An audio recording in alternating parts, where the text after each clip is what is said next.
Hey guys, in this video I'm going to go through why it's really important to adjust your knee braces correctly to make them actually work properly. And I'm also going to tell you how to adjust them specifically. Okay?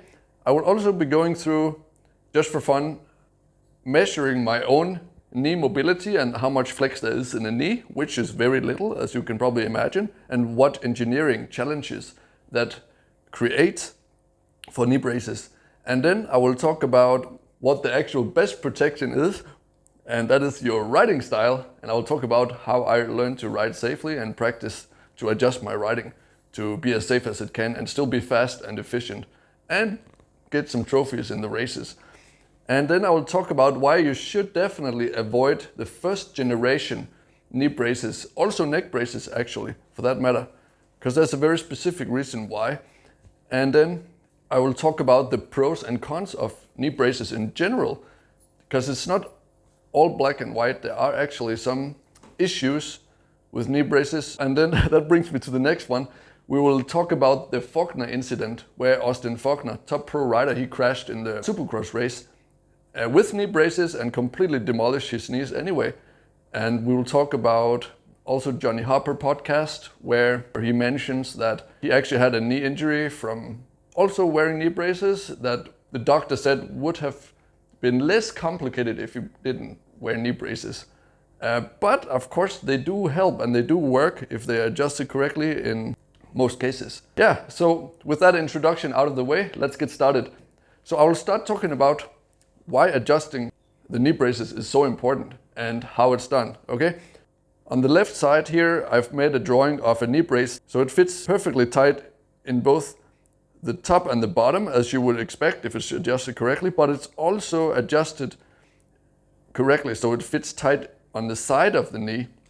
So basically here on the side of the knee, each side. Okay, and I'll talk about why that's important. By the way, I have studied nanoscience, so talking about this simple physics is pretty natural for me and pretty easy compared to what we used to do in university. So here's a little force diagram. So if you imagine that you hit the ground with your foot first and there's a force pushing sideways into the foot at the bottom here, that will create a force into the knee brace on the side here, and this area here will work as a pivot point, and then it will apply a force into the knee area here, because the knee is a joint that has a little bit of pivoting in both directions basically, but it's very little side to side, okay, which we will measure soon on myself. And then over here is a drawing of what happens when it doesn't fit tight around the knee. So then you see the pivot point here. So the force comes again from over here, it pivots on this point, and then it actually bends the knee sideways until it makes contact here in this point here, where there was a little gap before we started applying the force. So in other words, if you don't buy the exactly right fit of knee brace to fit your knee or adjust it with the padding, it's not going to do its job properly, okay? So that was one of the engineering issues of developing knee braces, is that it has to be perfect fit to work properly. Another engineering problem is they have to be really, really stiff so that they can quickly start to absorb as much of the side-to-side forces as possible, so they don't flex, because the knee almost doesn't flex.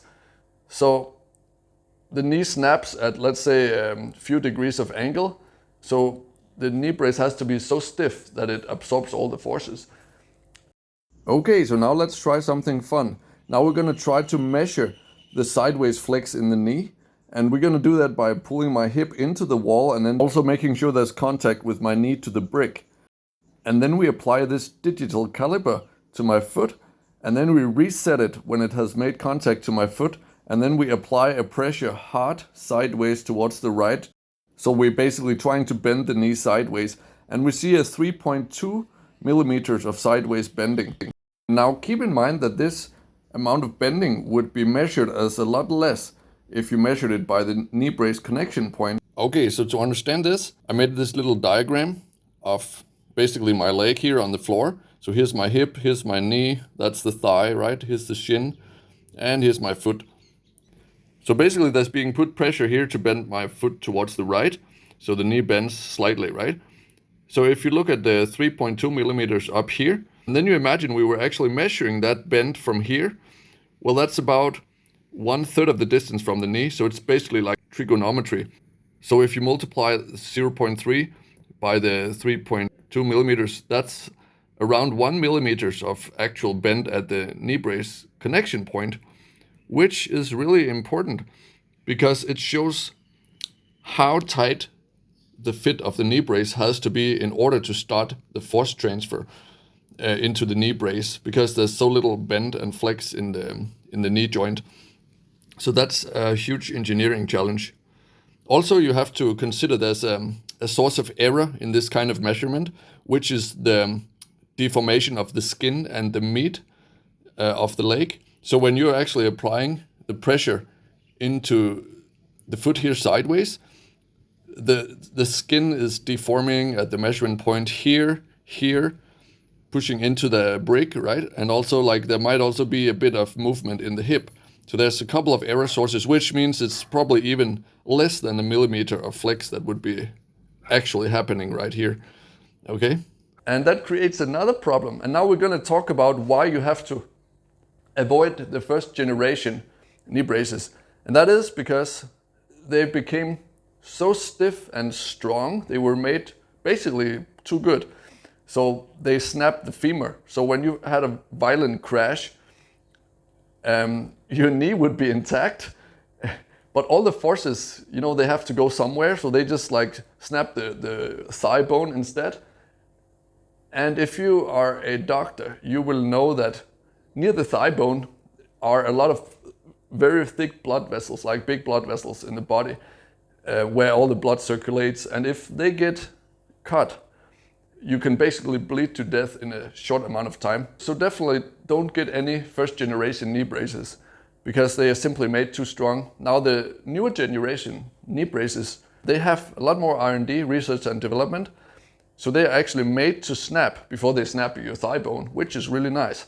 So I would definitely recommend doing a little bit of research to make sure that your knee braces actually have this feature built into them before you buy them.